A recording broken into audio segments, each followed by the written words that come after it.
Good evening. Welcome to Q&A. I'm Tony Jones, live from Penrith Panthers Rugby League Club in Western Sydney. Answering your questions tonight, the Australian Treasurer, Joe Hockey. Please welcome our special guest.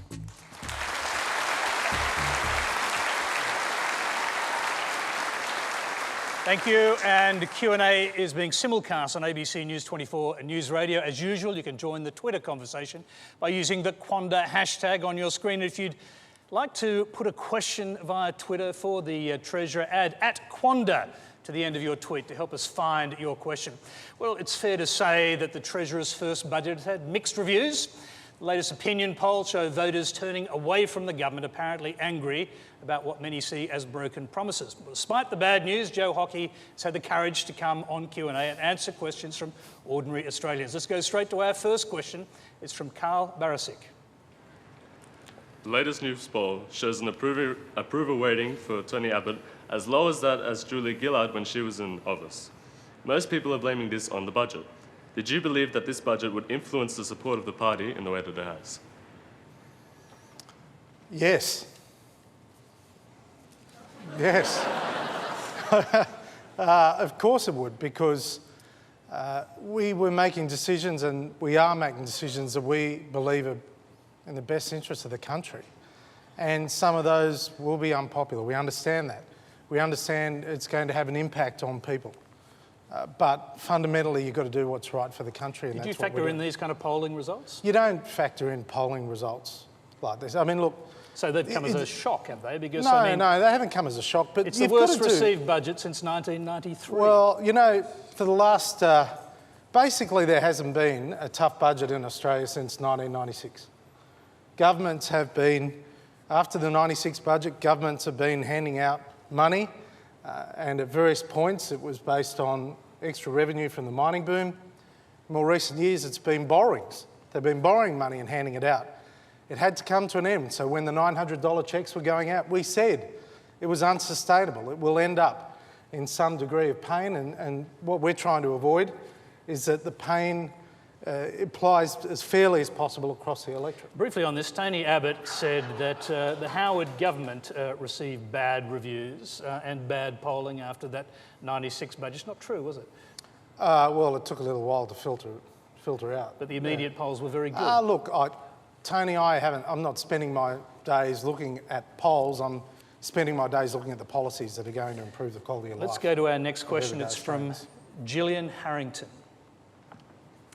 Mr Hockey, we're here in Penrith, which is the heartland of John Howard's battlers, where the average personal income sits at about just under 10% of your own as Treasurer.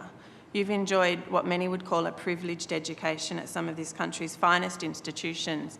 I'm really curious about how it is that you manage to stay in touch with what the reality of everyday life is like for the ordinary Australians to whom Tony refers.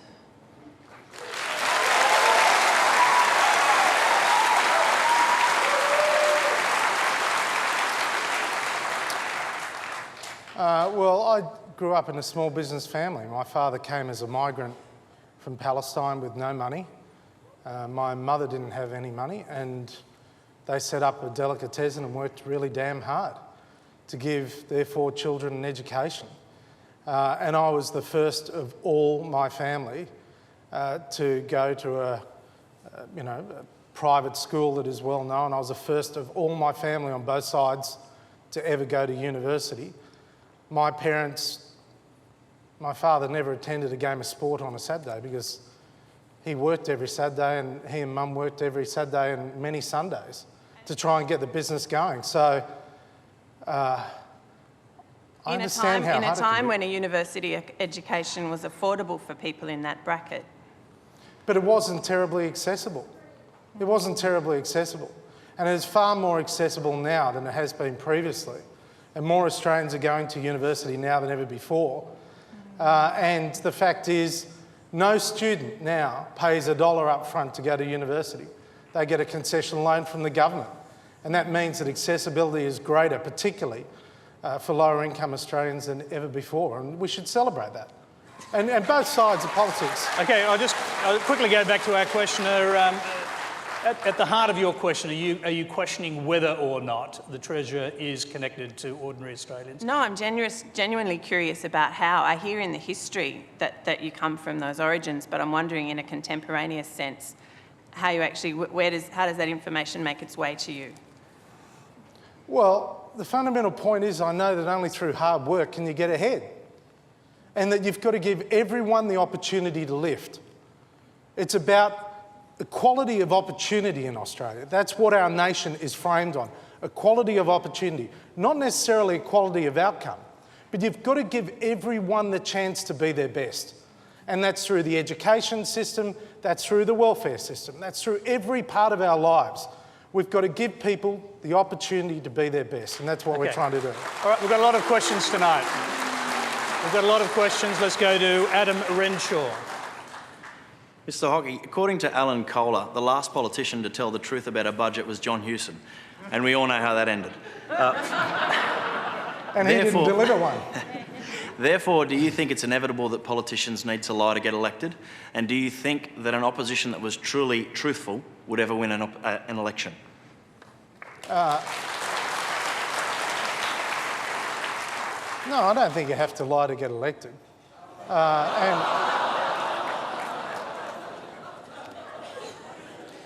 Can I just ask you, do you still maintain that no direct promises were broken in the lead-up to this budget? Well, yes, and I'll say why. For example, we said, number one, we would stop the boats. And we have stopped the boats, right? We have stopped the boats. And we are closing 9 detention centres. 9 detention centres we are closing because we have stopped the boats. Number two, we said we'd get rid of the carbon tax. And we are getting rid of the carbon tax because that is a hit on families. All right, I'm just going to... just before you go on, I'm just going to issue a warning, if I can, to the audience. You're here to listen. You're here to ask questions. It's not a good idea to heckle. If you can avoid that, that'd be great. Let's go on to... Hang on. Let's go on to finish your answer. Well, okay, make them quick. Well, number three, we promised to build the infrastructure of the 21st century, and we're doing that, particularly here in Western Sydney. We're committing billions of dollars to build a second airport, to roll out the roads that need to be built. And the fourth area that we've focused on is fixing the budget, and that's what we're doing. That was a question about promises, and we've got another question on that subject. It's from Tyler McAnally. Prior to the election, the Prime Minister promised that a coalition government would deliver no cuts to education, no cuts to health, no cuts to pensions, no changes to the GST, and no cuts to the ABC or SBS. How can you then defend the budget you delivered last week, which basically went against everything you promised to deliver when elected?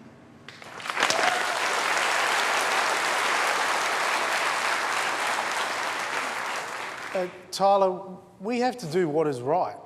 Now, what we're doing is we're increasing education funding substantially over the next 3 years, which is the 4 years that we promised to do it in, right? So it was this year and the next 3. We're doing that.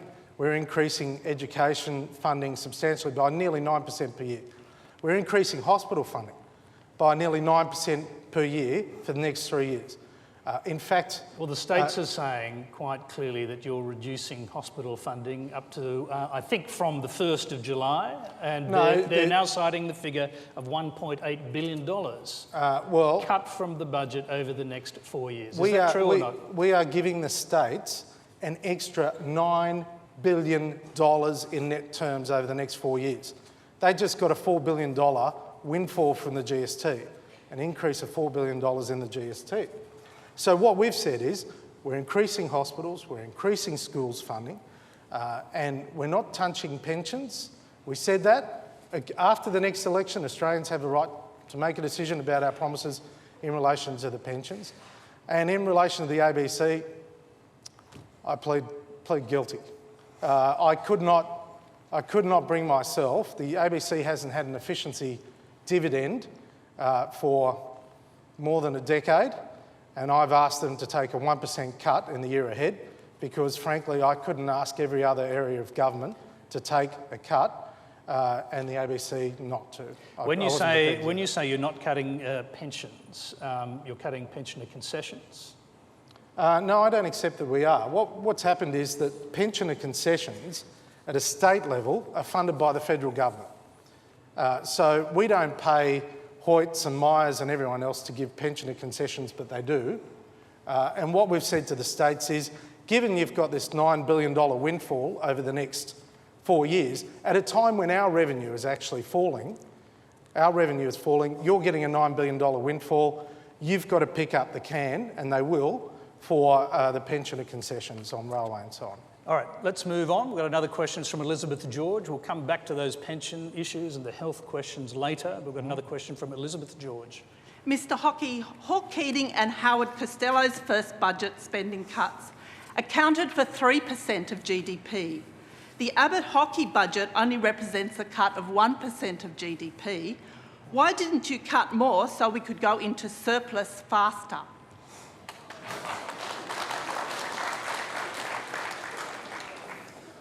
Well, we thought it was enough, and the reason why there was a massive increase in government expenditure by the previous government during the global financial crisis. There was about a 12% increase in government expenditure, massive.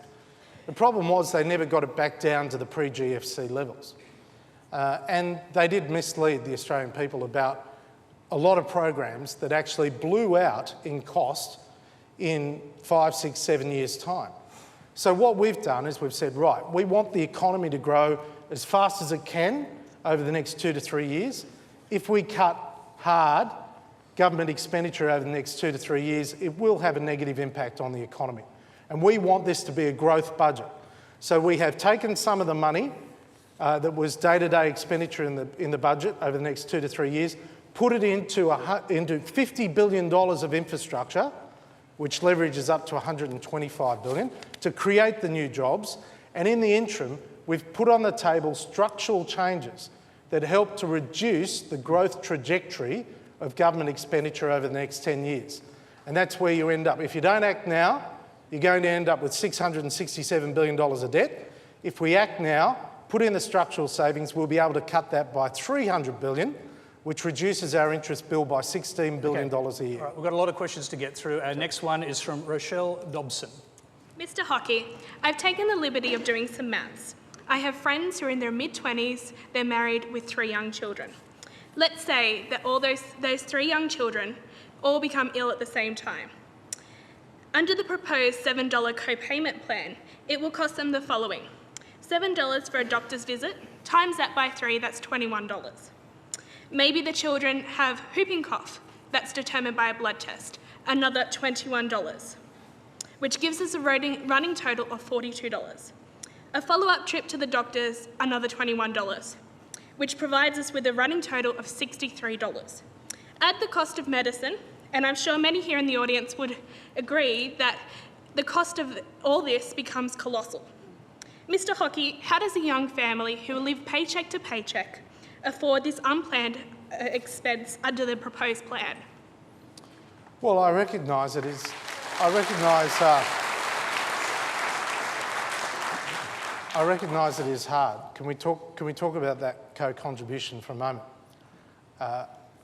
We thought very carefully about the growth trajectory over the medium term in the Medicare system. Bob Hawke in 1991 tried to introduce a co-payment of $3.50, which is roughly just over $6 now. He legislated it, in fact, and did go down that path, and then he was rolled by Paul Keating and it changed. But the bottom line was, when he introduced it, he said Medicare would not be sustainable. And at that time, Australians visited the doctor on average 4 times a year. But can I just now say, Australians visit doctors on average 11 times a year. 11 times a year. Every dollar that is contributed either goes to the doctor, which is $2, or $5 goes into a medical research fund. So it stays in the health system. Okay, it doesn't stay in the health system in terms of the budget though, does it? I mean, yes, it does. If this was in response to a budget emergency, you wouldn't put it into a fund that might appreciate money over 20 years. Well, no, I'll tell you why it is important to put it into medical research. Because if we are truly going to find the cures for cancer, mental health illnesses, Alzheimer's and so on. We've got to start investing now. And medical research is a great strength of Australia. We're very, very good at it. So every single dollar of savings, including the co-payment, goes into the Health and Medical Research Fund, that fund. Hockey, the questioner wants to get back in there. Mr. Hockey, I understand that medical research is important, but as you explained to the previous questioner, you come from a background that wasn't very privileged. How do you propose that people who live paycheck to paycheck and aren't earning very much money here in the Western Sydney area, how can they afford a total of $63 if, you know, that's a food budget, that's petrol for the week? How do you propose, it's not planned. How can you plan that your children are sick? There are a number of concessions available. For example, for children under 16 after 10 visits, it's free going forward. Secondly, if there is a situation like that, the doctor has the discretion not to charge in an extraordinary circumstance. That's one of the reasons why of the $7, we're giving $2 to the doctors. So that is an extraordinary situation, all 3 children being hit at once, short period of time. Clearly, look, it sounds like the question is... I actually do have 3 children. I know they can be hit at one time. But having said that, it can be an extraordinary situation that the doctor has the capacity to identify. Also, if any of them are on a chronic health plan, then they are not going to be charged the $7.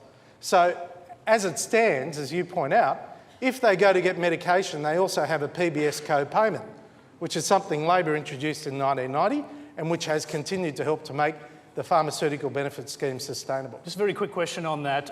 This co-payment you've agreed is effectively a tax on people going to the doctor. Is that a broken promise, since you said there would be no taxes without an election? Well, I don't accept. It's a payment. Well, you can call it a tax. You can call it whatever you want. You admitted it was no, a tax. No, I didn't actually. And the fact is, you know, it is a payment. It comes out of a pocket. It comes out of someone's pocket, a taxpayer's pocket. Effectively a tax. Well, whatever you want, Tony. Given of the $7, $2 goes to the doctor. I don't know doctors in that situation were receiving taxes. But your call, you want to call it a tax, you can call it anything you want. You can call it a rabbit. I don't mind. You can call it whatever you want. But it's a tax. The question is, if it's a tax, as you seem to agree that it actually is, then is it a broken promise when you said you wouldn't raise any taxes without going to an election? We didn't say we wouldn't raise any taxes. That's absurd, because we went to the last election promising to introduce a levy for the paid parental leave scheme. We said emphatically that taxes would be lower under us than they are under Labor, and if you have a look at the budget papers, it actually shows that taxes under us are lower than if Labor was re-elected. Okay, we're going to go to we've got a few people with their hands up. We'll try to get to some of those, but in the meantime, quickly go to our next question, which is Maureen Gildart. Mr. Hockey, many pensioners have worked all their lives and paid tax in order to receive the pension and Medicare. Would you please reconsider the Medicare co-payment for pensioners, as if they've got 2 or 3 visits a week and it's off pension week, that can be only up to $21, and if they're only going to get $765 a fortnight, that's a hell of a lot of money, and many of them won't be able to afford it. One elderly pensioner said to me that she would have to stay home and die because she couldn't afford 3 visits a week to the doctors and for a blood test. And also, you give the pensioners $6 a fortnight in a pharmaceutical allowance. Seeing you're putting up the cost of scraps to 80 cents for pensioners, will you please increase the pharmaceutical allowance for these people?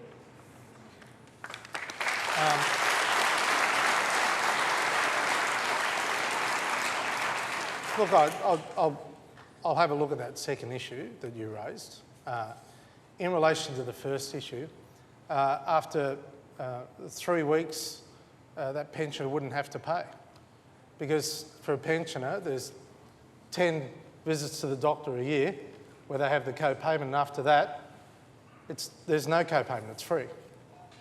So it wouldn't be three visits a week every week of the year. It would be a total of 10 visits a year that they'd contribute, and after that, it'd be free. Okay, I'm going to go to another pensioner over here on the right-hand side, Ron Bloom, on the left-hand side, I should say. Ron Bloom. Where's Ron? Oh, sorry, I beg your pardon, wrong side. You have stated compare the $7 co-payment to beer and cigarettes. As an age pensioner, I can't afford beer and cigarettes. I might give away an ice cream, but that's my pleasure. So I just wondered why you mentioned that. Even a $1 co-payment on Medicare is a slur on the Medicare system as it was originally produced. Medicare has always been a free for all Australians, and I think it should continue to be so. I don't think pensioners should have to pay that. Is that a comment? Well, Medicare hasn't been free. Medicare is paid for by taxpayers, so it's not free. There are some Australians who do get free services from the doctor under the bulk billing arrangements that exist, free bulk billing. But many Australians actually pay to visit a doctor. Most Australians, if not all Australians, pay for their pharmaceuticals. And certainly, at the end of the day, Australians do contribute with the Medicare levy towards Medicare, even though it goes nowhere near raising the amount of money that Medicare costs. I just say to you, sir, we want it to be sustainable in the future. We really do want Medicare to be sustainable in the future. A co-payment in this sort of situation does not undermine universal health care as suggested by others. The World Health Organisation recognised that you can have a co-contribution in relation to this. It's when the co-contribution prohibits someone from going to visit a doctor. That's why we have built-in safety nets, including giving the doctors $2 of the $7, which allows them still to collect some money from the government and use their discretion to ensure that someone who cannot afford to pay does not have to pay. Wouldn't the logic of that argument make much more sense if the money from the co-payment actually went back into the Medicare system? In other words, went back into the health budget. But it actually does. If we do not find the cures, if we cannot help to find the cures for dementia and Alzheimer and mental health and cancer, then the system is going to blow out in costs over time. Let's go back to someone who has to face this issue now. Ron Bloom, you've heard the argument. Do you accept it? Well, the beginning of my question was regarding the fact you were saying give away a couple of beers or give away a packet of cigarettes to pay for your doctor, where that doesn't really apply to people, pensioners generally, I would say. I don't think any of us can afford to smoke. It's too expensive. Well, I understand that, and in many cases that may well be the case. 80% of people over the age of 65 are on the pension. 80% of people over the age of 65 in Australia are on the pension. Is that the number of people you've scared with this budget?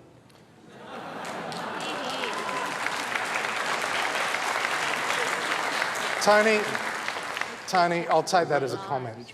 Okay, we'll go to Thomas Jenkins. We've got a question from Thomas Jenkins on the same subject. Has increased welfare, particularly middle-class welfare, in the 90s and 2000s, destroyed our aspirational culture and drive? Has it also conditioned Australians to a lifestyle of government dependency rather than self-reliance?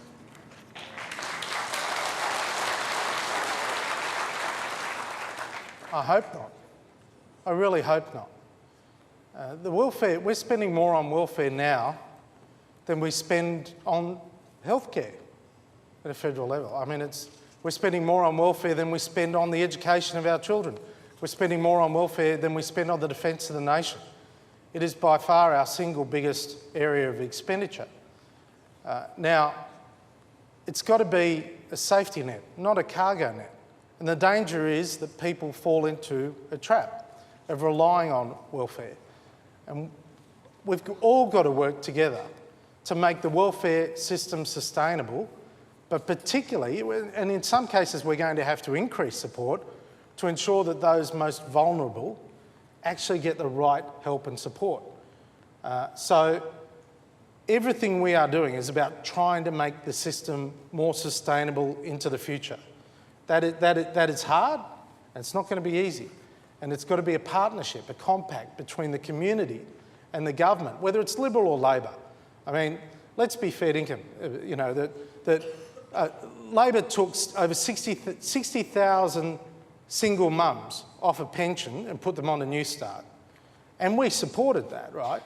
But it was a difficult measure.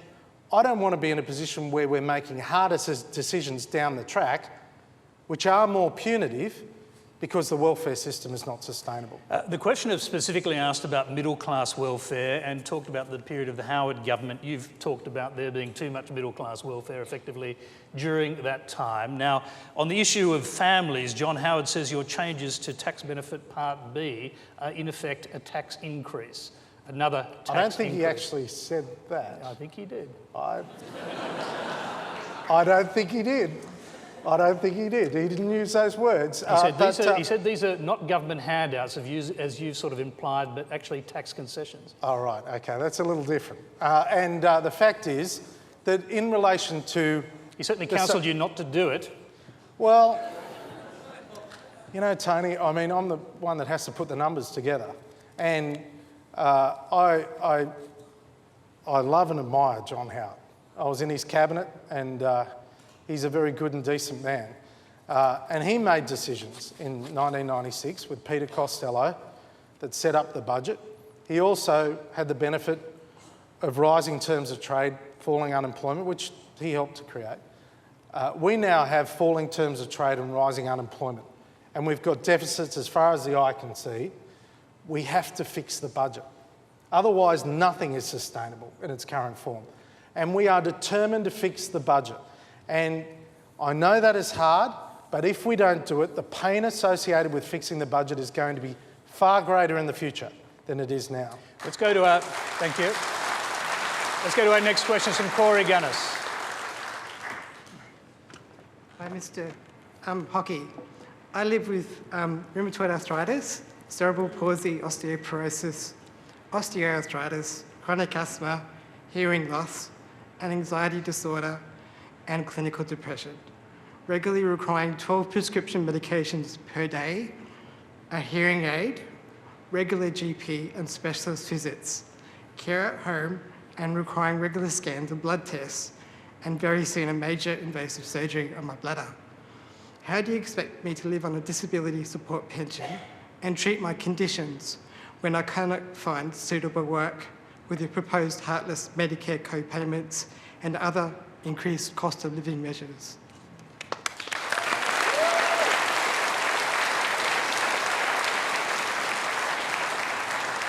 Well, from what you said, you wouldn't be hit by the so-called Medicare co-payment.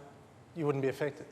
Initially, I would. No, you wouldn't, because you'd be on a care plan with your doctor. Obviously, you've got a number of chronic diseases. In that situation, you are not affected by the co-payment. So it does not affect you. I'm just going to go back to Corey Gunnis, seems to have a different opinion on that, so let's hear from him. There'll be many other increases in cost of living with fuel and excise. That's going to increase goods and services as well that will be passed on through the cost of living. And the abolition of the carbon tax, which is going to reduce household costs by $550 a year, and tax cuts overall, which we're delivering without the carbon tax. Our overall tax take is actually less than it would have been. Therefore, the impact on cost of living is less than would have been the case if we weren't elected. In relation to the fuel excise, it is going to be 1 cent a litre, 1 cent a litre in the first instance. That money that's 40, 60 cents to fill a Camry. It'll be 60 cents extra in fuel excise. That money is going directly into road building, road upgrades around Australia, which are essential. For example, to go from here to the city, with our investment in new roads, we remove 43 sets of lights, of traffic lights between here, Penrith, and the city. So we have to invest.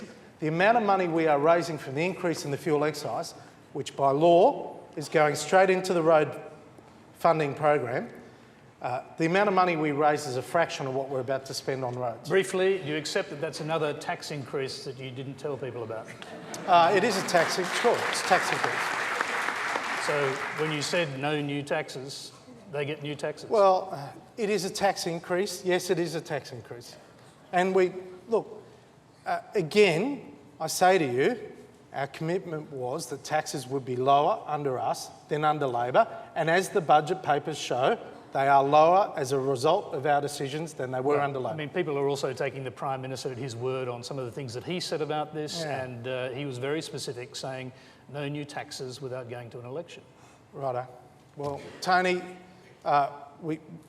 we're arguing the politics of it, and I accept where you're coming from. We're arguing what people said, who are now in power. Okay, if we're arguing what people said, gee whiz, I wish the other mob had told us how bad the budget was. I really do. All right. We've got another question. It's on a similar subject from Kerry Rogers. Mr. Hockey, I'm a registered nurse who lives and works in the area. You've managed to achieve something that I didn't think was ever going to be possible.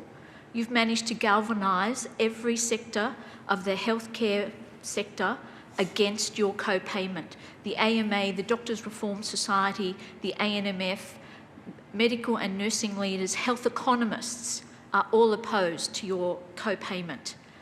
This affects those with chronic and complex care needs the most, and it affects those with the least ability to pay. It's unfair in the extreme. These people will delay presenting for treatment to their GPs because they can't afford the co-payment. They'll end up in our emergency departments and may then need to be admitted to our hospitals, which is a much higher cost to the entire system, let alone the cost to those individuals physically and emotionally. This is absolute madness. This attack on Medicare and universal health care is driven by liberal ideology, not necessity. How can you justify a $7 co-payment when we're only spending 9% of GDP on our healthcare system, less than half of the USA?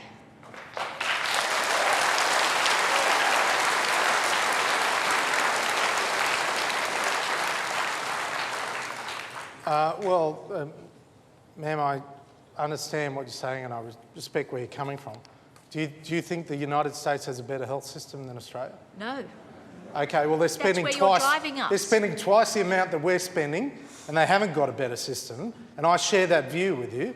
But the challenge is, ma'am, how do we make sure that the health system we have gets better and better over time? That's the question we face. And at the end of the day, someone has to pay for it. It's always the taxpayers. Someone has to pay for it. Now, what we have to do is when we have projects like this or initiatives like this, we have to ensure that those most vulnerable and those most exposed have an appropriate safety net. And that is what we've actually done by having, of the $7, again, $2 going to the doctors so that they can then determine if someone is in real trouble, and they will obviously not charge. Secondly, it's only 10 visits a year for anyone under the age of 16 or a concession card holder, which is millions of Australians. And thirdly, if you have a chronic disease or some serious affliction that is being managed by the doctor, you will not have to pay the co-payment. I'll quickly go back to our questioner who's on her feet. I say to you that our healthcare system is one of the best in the world. We have been judged by Bloomberg as being the 7th most efficient healthcare system in the world. We have a world-class healthcare system. You are trying to destroy that system. I don't accept that. People will not be able to pay 10 visits a year at $7 a co-payment is far too much for people to pay. I don't think you've heard a number of people in the audience tonight tell you that they cannot afford in a fortnight. That's the difference between someone putting bread and milk on the table for their children or going to the doctor. These are the choices your government is forcing people into. Okay, we're going to take that as a comment. Because we've got so many other questions to go to. We've got a question from Lynn Egan. Mr. Hockey, I read in today's Sydney Morning Herald that you withheld a table from the budget called Detailed Family Outcomes. Is this a deliberate attempt to hide the fact that high income earners are scarcely touched, but low income earners can possibly lose 10% of their income. Do you really care for the low-income earners or just your mates at the high end of town?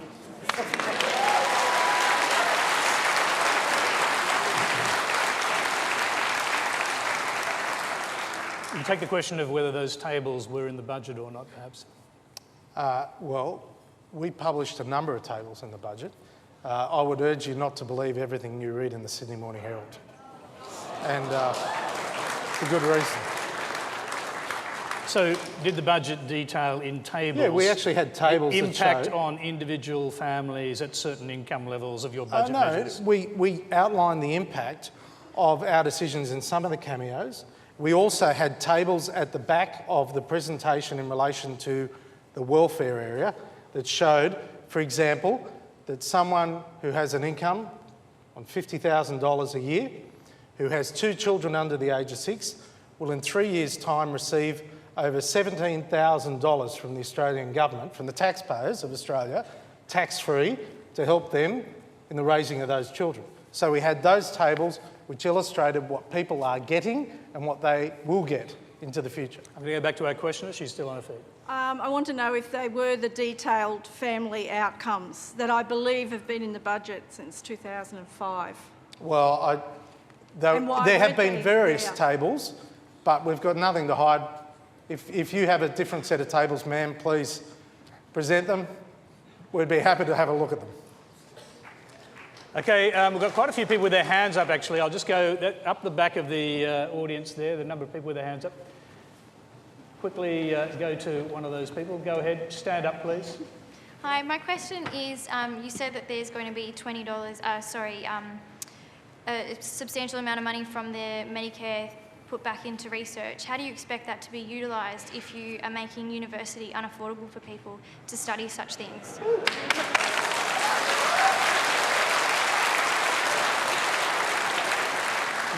Well, there's 2 issues there. The first is every dollar of savings in health over the next 6 years goes into the Medical Research Future Fund. That fund will build up to $20 billion in 6 years. That will be the biggest medical research endowment fund in the world. That will start funding new medical research in 2 years' time. From now, 2 years' time, new medical research. Over the next 6 years, in 6 years' time, it will double the amount of money Australia spends on medical research forever. And if we do that, because research has long lag times and it needs a lot of predictable funding, if we do that, we can get the clinical trials for the sorts of things that are going to deliver the cures that are going to make the health system more sustainable in the future. You've made that point Well, earlier. it is a good point, Tony. Okay, but and just before I finish, there was a second question. No, we'll come back to that because I've got specific questions on that subject as well. So you're watching a special edition of Q&A where Joe Hockey faces your questions. Our next question comes from Hannah Kilgore. Hi, Minister. Hi, Hannah. I'm a 26-year-old federal public servant working for the Department of Industry. I have a university degree and I've been a responsible and hard-working employee and taxpayer for the past 5 years while I pay back my HECS. Your government has now committed to sacking 16,000 public servants. And you've also decided that should I get sacked, I'll be ineligible for the next 6 months to receive any new start allowance or any kind of government assistance as I'm under the age of 30. If I do lose my job, which is likely, who will help me pay my mortgage? How do you expect young people to get a decent start in life with these kind of policies?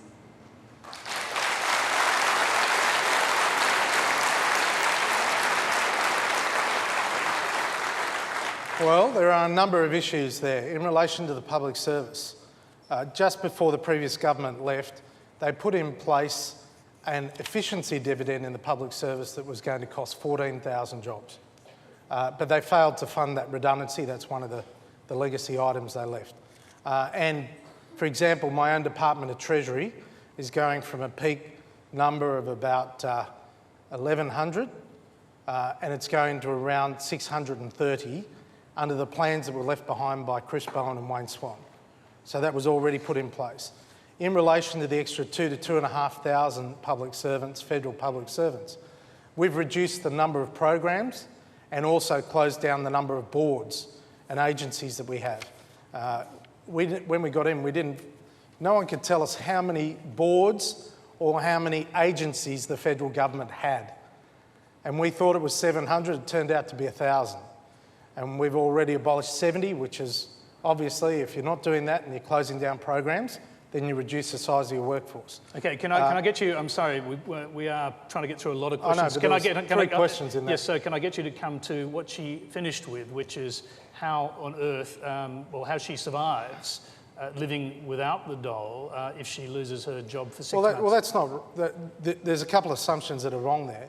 Firstly, you don't automatically get the dole at any rate because your redundancy comes into play. So now, under existing rules, you cannot claim the dole whilst your redundancy from your previous employer comes into play, okay? And that's no different. If you're under the age of 30, you are credited with a year from the 6 months, you are credited with a year for every year that you've worked. So if you've worked 4 years, it means you're only 1 month without New Start in that period.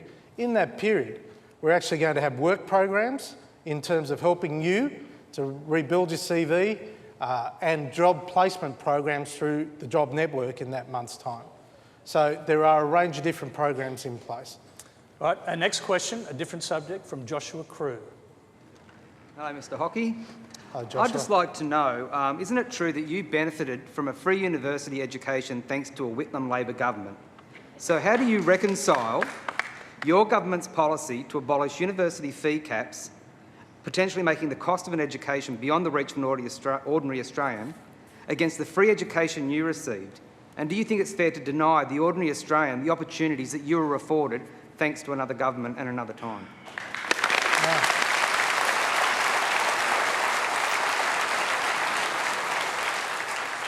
I really wish it could be free. I really wish it could be free. But it was, in fact, the Hawke government that introduced university fees. And it was various governments over time that have increased the university fees. It was the Hawke government that introduced HECS, which is the loan scheme. So when I started paying university fees, it was an upfront payment. And then they introduced a concessional loan scheme. And the concessional loan scheme that now applies ensures that no student, and the one that applied under Labor applies under us, no student pays $1 up front. They only start to repay the concessional loan when they earn more than $50,000 a year. So getting access to university and the affordability of the degree has nothing to do with the case there. And what's happening in your budget to change when interest begins to be charged on the loan? Well, it still starts, you start repaying the loan when you earn more than $50,000. When do you start accruing and interest? the issue is that the interest is going to be charged at the 10-year government bond rate, which is still much less than anyone can borrow at a bank, which is important, and it never gets above 6%. And they're the initiatives that we've introduced. So just very briefly, the head of the group of 8 elite universities says that your fee deregulation, which he supports, will lead to average university fees rising by 30%. Do you accept that? Well, I haven't seen that comment, but what I do say is a number of things that we've put in place are going to make it more accessible. For example, we are extending those concessional loans. Let me finish. More expensive was the question. No, I'm giving you the answer. For example, we are extending the concessional loan scheme for the very first time to diplomas, to sub-bachelor degrees, to improve the accessibility right across the community. We expect there'll be an extra 80,000 people go and study as a result of that initiative. Now, and I think that is hugely important. We are also extending the loan scheme effectively to apprentices with trade support loans, $20,000 loans for apprentices, and if they complete their 4-year apprenticeship, we take $4,000 off the loan. So what we're able to do, and by the way, if there are increases in the overall cost of university fees, and that may well be the case, right, if that's the case, we are taking... 30% wouldn't surprise you? Yes, it would surprise me, actually. But having said that, of the money the additional money the universities make, $1 in $5 is actually going to go into the biggest low-income scholarship program in Australian history. So we give even greater access to people on lower incomes than they've previously had, as well as opening up the entire education system to the same concessional loans that university students get. Okay, we've got another question from... Thank you. It's from Aidan Johnston. Hey there, Joe. I'm here from Hobart today. So, as a young Tasmanian, I have a number of friends who have completed their university degree and apprenticeships and have gone on to join the workforce only to lose their job as the economy's dried up. So, in Tasmania, the Treasury estimates that there are roughly 19,100 job seekers, and there are only about 500 jobs in total advertised each week across newspapers and on the internet. Given this large discrepancy between the amount of jobs available and the number of job seekers, I'd like to know what evidence there is that cutting off the safety net for young Australians will actually lead to a significant decrease in unemployment and won't lead to an increase in crime, homelessness, suicide and poverty amongst young Australians.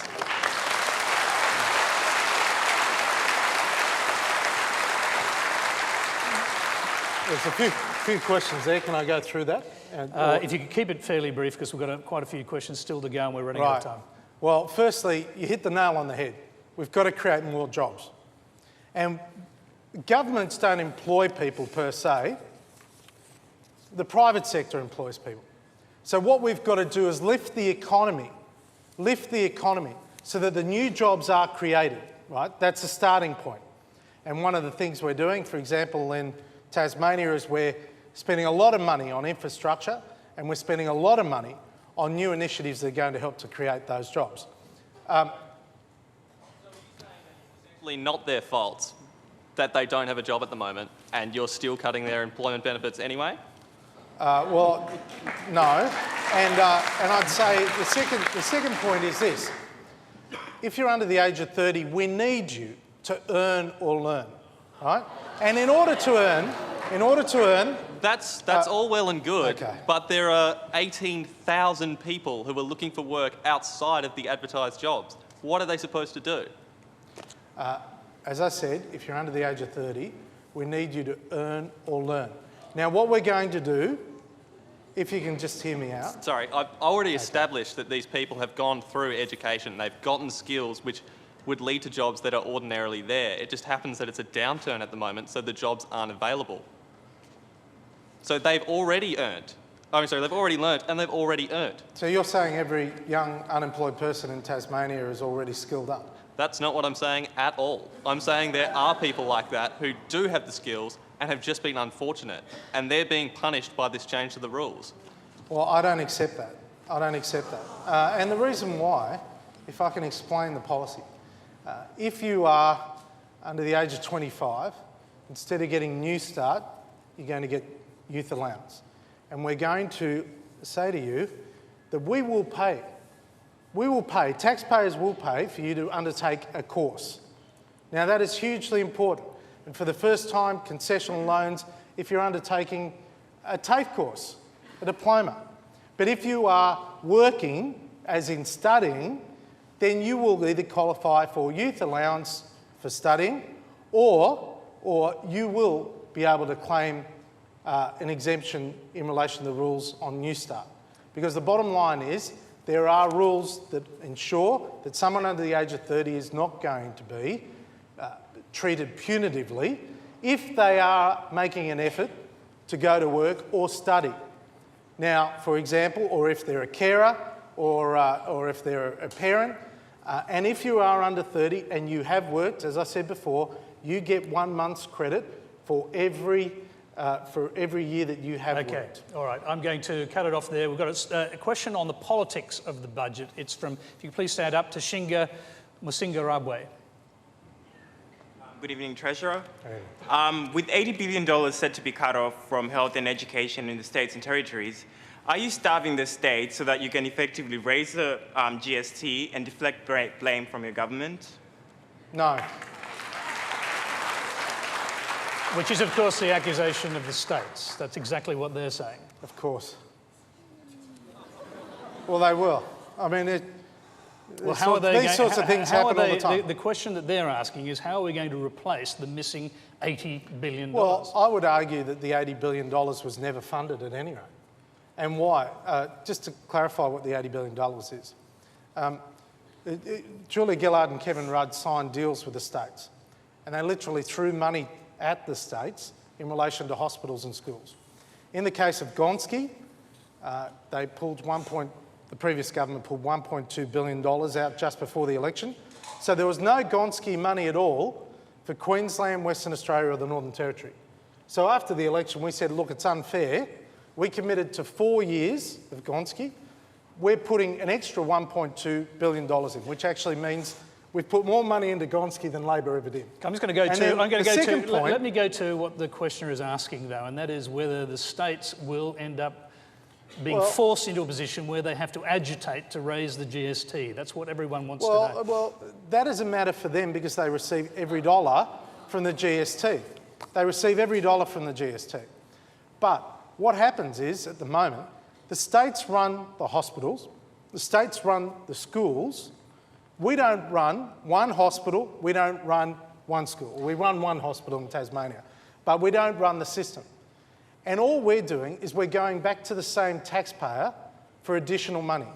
We don't run them, but we're taxing them and then giving it straight to the states.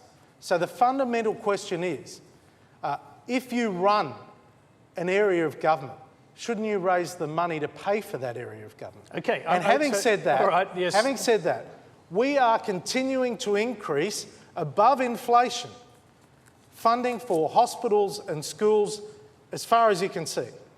So we continue to increase the funding for schools and hospitals off an even stronger base than what the previous Labor government not was according to the states, who say that they're going to be down by more than $1 billion starting from July. July 1. Well, that's just not right. Well, that is their argument. Yeah, Can I just argue one quick question, one quick follow-up, and that is, why was such a fundamental shift in state-federal relations not forecast or even talked about in your budget speech? Budget speech? Yeah. Oh, well, I wish I had an hour to give the budget speech. That is the thing that's causing you most grief, and you didn't even mention it in the budget speech. I'm not sure that it is the thing giving us the most grief. I think there's a few other things in the community. But look, this is something that we have to resolve. Colin Barnett was right.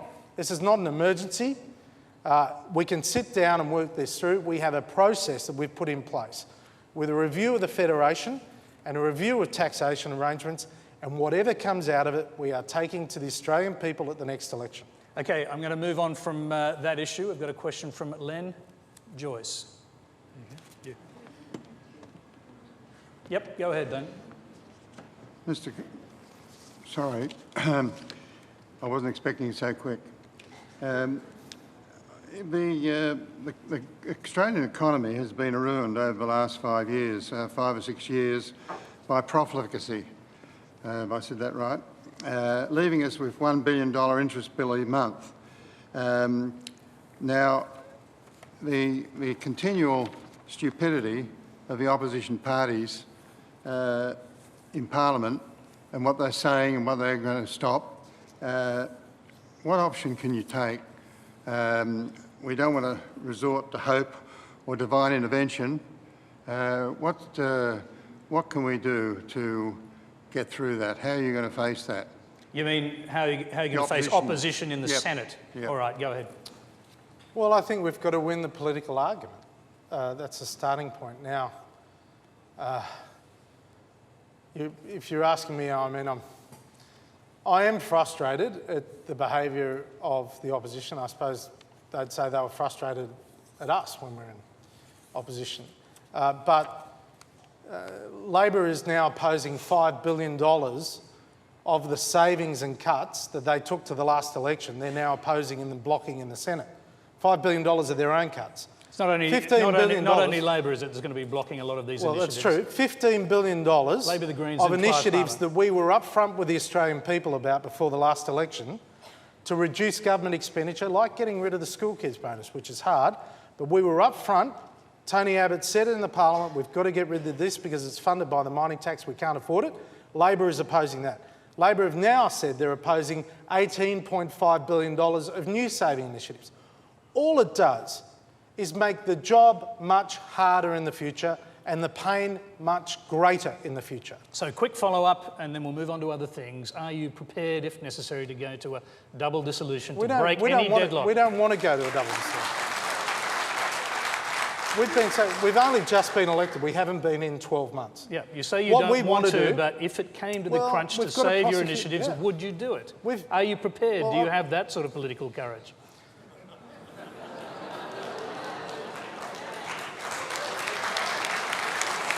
You know, Tony,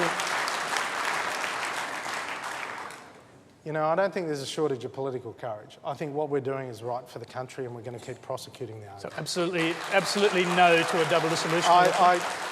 We are going to keep prosecuting the policy that is in the best interest of the country. We're going to keep doing that. Okay, let's go to our next question. It's from Liam Crothers. I'm a tradesman and I work in a physically demanding job, and I have done since I left school at 16. I think I will struggle to work in my job until I'm 70. People in other careers such as nursing, the police force and firemen may find themselves in the same position. These people need to be retrained to find less physical work. Does the government have strategies to help these people retain and find a job? And if they find a new job, it is safe to assume that they will have to start at the bottom. What support will the government supply to these people to continue to pay their bills?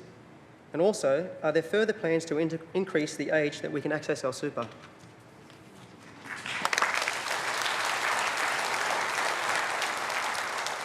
Well, Liam, there's a few issues there. Firstly, you're right. When you're in a physically demanding industry, whatever it is, be it a plumber or a bricklayer, in some cases farmers, although I know a number of farmers that keep working until they're in their 70s and 80s.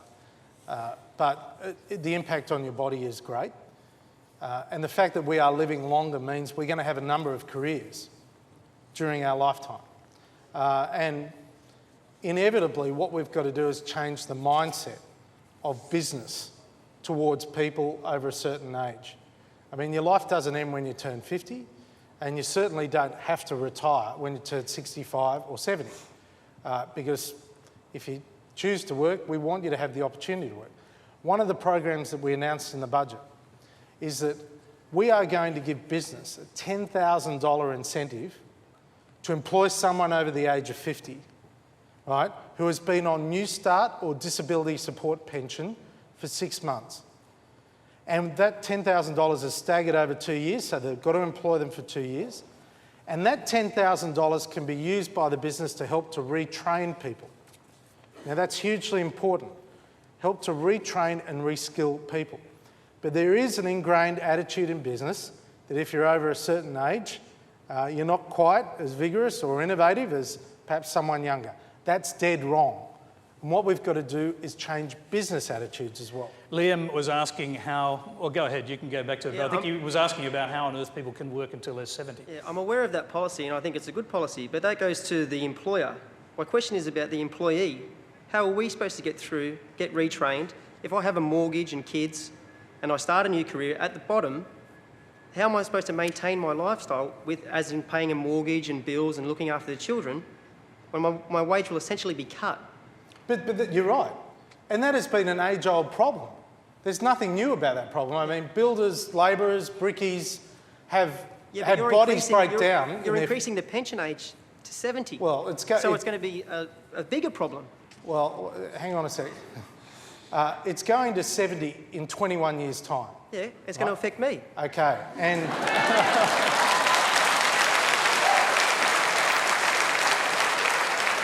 And when the previous government increased it to 67 in 2023, it is going to affect you too, sir. Yeah, I'd ask the it's same going to question affect you to them too. as well. So, okay, so can I just ask the question, the obvious question? Is that sort of thing going to change the way you vote?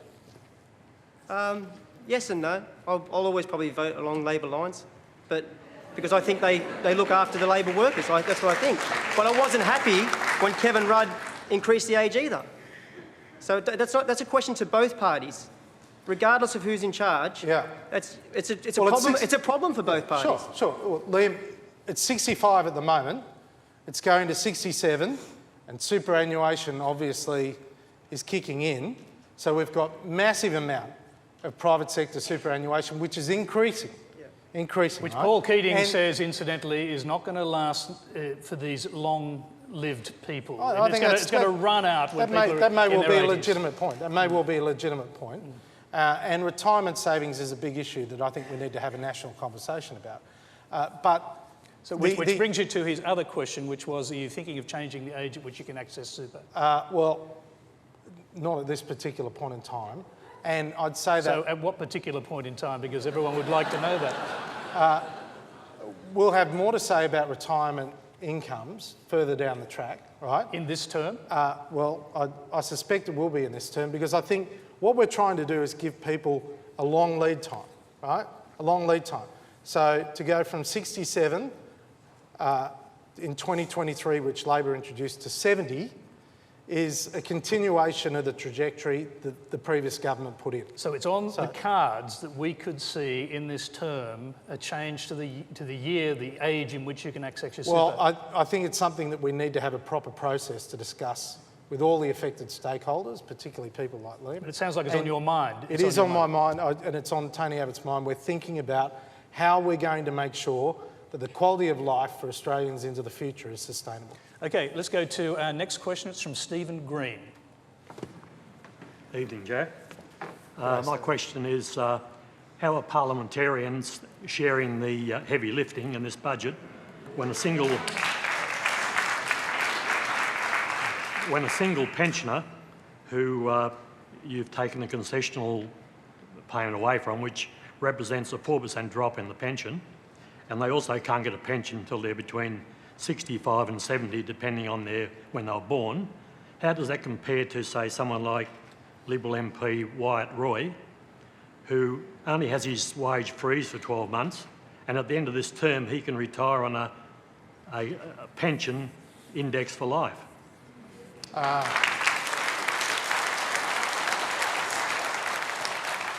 Well, there's no 4% cut in pensions, so I'm sorry, but you're wrong. There's no cut in pensions. That concession supplement is $867. No, the pensioner concession supplement stays. It's not being changed at all. That is a load of codswallop. The pensioner concession payment stays. And the pensioners still get the energy supplement as well. So that's misinformation that is out there. In relation to Wyatt Roy, he doesn't qualify for any pension at the end of this term at all. He's going to have to be 65, and given he's the youngest member of Parliament, it's many years away. Or 70, whatever the case might be, as the retirement age. In relation to politicians, and what would roughly Sorry, the Prime Minister and I took the decision, right, that we had to freeze politicians' salary increases this year.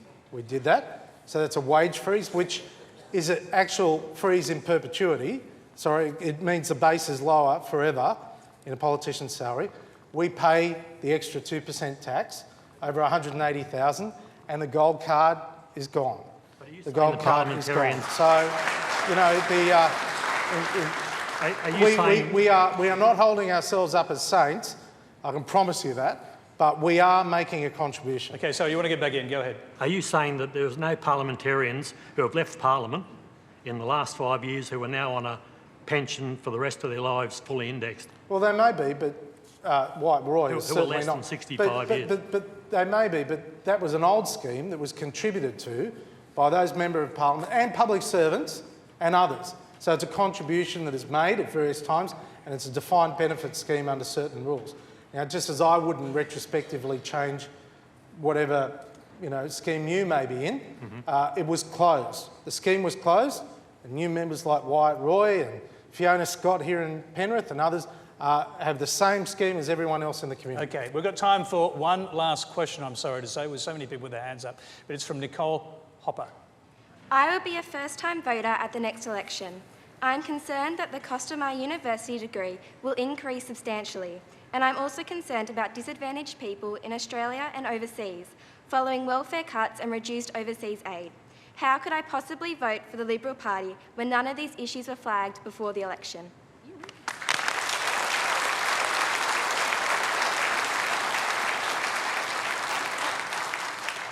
Fiona, did you say? Is it Fiona? Yeah. Well, firstly, we did Nicole. actually... Nicole, sorry, I'm sorry. We did announce that we were going to cut foreign aid before the election. We actually did. But not by how much? Well, we actually did have a number on it. We've had to increase that. We've increased it. And why? Because as Bob Carr said, and this will be the only time I quote Bob Carr, as Bob Carr said, you can't borrow money to give it away in foreign aid. And that's exactly what's happening at the moment. We can't do that. And in relation to universities, I mean, you obviously go to a private school, and I assume your parents pay your school fees. And the fact is, if you go to university, and good luck to you if you do, the good news is you do not have to pay $1 to attend university, given that you're getting a concessional loan from the Australian taxpayers. It's only when you start to earn more than $50,000 a year, as exists at the moment. That's when you start to repay the loan. On average, over your life, because you do go to university, you will earn around $1 million more than someone that hasn't had the chance to go to university. And I think that's a pretty good return on investment. Let's quickly go and find out. Okay. Has the Treasurer changed your mind? What about the lower income people who can't afford the university? Well, if you are getting a concessional loan, it doesn't matter whether you're higher income or lower income, you have the same equality of opportunity and the same outcome.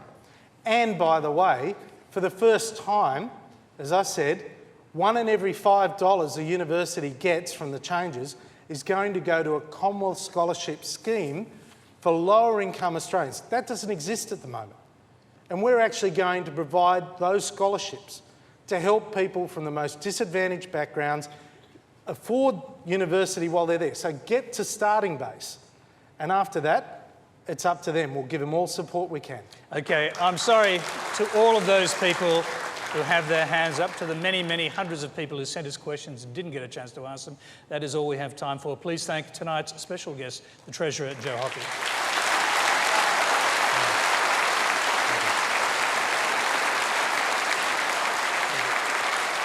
Thank you, and this wonderful audience here at Penrith Panthers. Please give yourselves a round of applause. Thank you.